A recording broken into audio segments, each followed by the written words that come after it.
लोकसभा निवडणुका ह्या संपन्न झाल्यानंतर सुद्धा कांद्या पाठीमागील जे राजकारण आहे हे संपताना दिसत नाही आहेत। कारण की गेल्या आठवड्यामध्ये केंद्र सरकारचं कृषी मंत्रालयातील शेतकरी कल्याण विभागाचे अधिकारी आले होते। आता ओडिशा येथील जे तर ते पथक या ठिकाणी लासलगाव बाजार समितीमध्ये या ठिकाणी येऊन गेलेलं आहेत आणि त्यांनी या लासलगाव बाजार समितीमधील कांद्याच्या लिलावाची पाहणी केलेली आहे।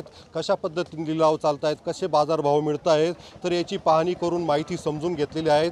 मात्र हे पथक आता जाऊन केंद्र सरकारला काय अहवाल देणार आहेत याकडे शेतकऱ्यांच्या नजरा लागलेल्या आहेत। कारण की गेल्या आठवड्यामध्ये जे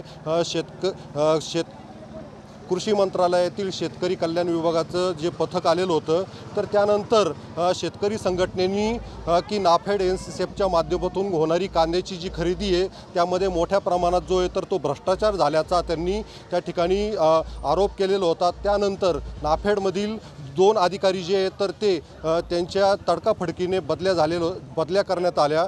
आता मात्र हे पथक ज्यावेळेस जाईल आणि त्यावेळेस ते केंद्र सरकारला काय अहवाल देणार याकडे आता जे तर ते कांदा उत्पादक शेतकऱ्यांसह बाजार समित्या असतील किंवा व्यापारी असतील यांच्या नजरा लागलेल्या आहेत। उमेश पारीख, TV9 मराठी, लासलगाव, नाशिक।